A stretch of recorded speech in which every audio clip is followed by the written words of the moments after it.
మరి పెళ్ళైన తర్వాత సినిమాలు చేయొద్దని రామకృష్ణ గారు అన్నారట కదా, అప్పుడు మానేశారు పూర్తిగా. అంటే ఇష్టమైన కళారంగాన్ని వదులుకుంటున్నానని బాధ కలగలేదు? బాగా బాధపడేదండి, బాగా బాధపడేది.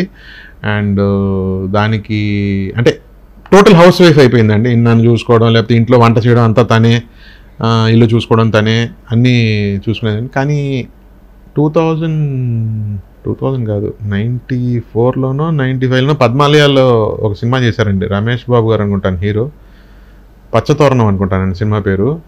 దానికి పిలిచారు.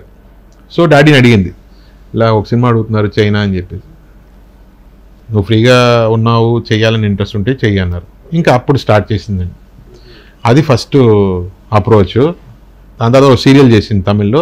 అలా అలా అలా అంటే ఎక్కువ చేసేది కదండి, లైట్గా.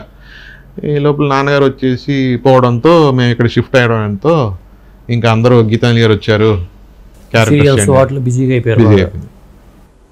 ఇప్పుడు కాకినాడ నుంచి మేడం గారు సినిమా రంగానికి వచ్చారు, కానీ ఇంట్లో అబ్జెక్ట్ చేయలేదా సినిమా రంగం ఎందుకు మనకి అసలు అని? మా తాతగారు అండి, అదే అంటే నాకు అప్పుడు ఏం జరిగిందో నాకు అయితే తెలియదండి. మా పిన్లు లేకపోతే మా పెద్దమ్మ మా లేదు, కానీ నా అత్తగారు ఇంకా నా పెద్ద అత్తగారు ఇద్దరు డాన్సర్స్ అన్నమాట. సో అప్పుడే చిన్నప్పుడు అందరూ చెప్పేవారంట, ఇలాగ చాలా అందంగా ఉన్నారు, మంచిగా డాన్స్ చేస్తారు, ఇంకా సినిమాలో చేస్తే బాగుంటది అనుకుని అలాగే తీసుకొచ్చినట్టు ఉన్నారు. మరి వాళ్ళ అక్కగారు సినిమాలో రాలేదండి? వచ్చారండి, చాలా సినిమాలు చేశారు. ఇప్పుడు సీతారామ కళ్యాణం అనే సినిమా ఉంది కదండి, ఫస్ట్ సినిమా. దాంట్లో మా అమ్మగారు హీరోయిన్, మా పెద్దమ్మ గారు వచ్చి శూర్పణఖ క్యారెక్టర్ చేశారు. ఇద్దరు కలిసి ఒక 4-5 సినిమాలు చేసినట్టున్నారండి. మా పెద్దమ్మ గారు పెళ్లి చేసుకుని సెటిల్. పెద్ద ఇంట్రెస్ట్ లేదు, నా అత్తగారు లాగా ఇంట్రెస్ట్ లేదు. సో అమ్మ దాని తర్వాత చేయలేదు. సో నా అత్తగారు అలా కంటిన్యూ అయిపోయింది. కెరీర్ స్టార్టింగ్ ఎవరు ఎంకరేజ్ చేశారు మీ అమ్మగారిని? వాళ్ళ నాన్నగారు అనుకుంటాను. వాళ్ళు అంటే సినిమా ఫస్ట్ సినిమా ఛాన్స్ రావడం కానీ అదే ఎన్టీఆర్ గారు అండి. అవునండి, అది తను చెప్పేది ఏదో ఒక 2 years 3 years అవుతూ ఉంటారు కదా కొద్దిగా ఇండస్ట్రీ. అవునండి, కానీ అదే అదేనండి. ఇప్పుడు ఎలా ఉండేదంటేనంట, మా మమ్మీ ఎన్టీఆర్ గారు ఫ్యామిలీ ఇంట్లో పెరిగిందని చెప్పేది. ఎన్టీఆర్ గారు వైఫ్, నాకు పేరు తెలియదండి. అవునండి, అమ్మగారు అందరూ చూసుకునేవారు.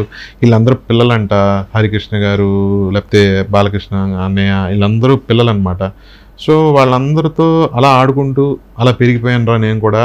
అందుకనే బాలకృష్ణ గారు అంత మర్యాదగా ఫోన్ చేసి అడిగేవారు, అమ్మ ఎలా ఉన్నావు, బాగున్నావా, అక్క అనేవారు. అక్క బాగున్నావు, ఎలా ఉన్నావు అని ఫోన్ చేసి అడిగేవారు ఆయన. హరికృష్ణ గారు కూడా అలాగే, అమ్మ అక్క నేను ఒకరోజు మీ ఇంటికి భోజనానికి వస్తున్నా, ఇలా ఫోన్ చేసి చెప్పేవారు వాళ్ళు. సో అంత అన్యోన్యత ఉండేదండి వాళ్ళల్లో, అది నేను చూశాను. బట్ స్టార్టింగ్ స్టేజెస్లో వాళ్ళు ఎలాగ ఎంటర్ అయ్యారు అన్నది మటుకు అంత కీన్గా నాకు తెలియదు అని చెప్తూ ఉంటారు సాధారణంగా. అవును చెప్తారండి, అంటే అదే మేము ఆ ఫ్యామిలీ ఏదో సపరేట్ అని కాదు, మమ్మల్ని బిడ్డలా చూసుకునేవారు ఆయన అని చెప్పేవారండి. అదే అయితే ఎన్టీఆర్ గారి ప్రభావం చాలా ఉంది.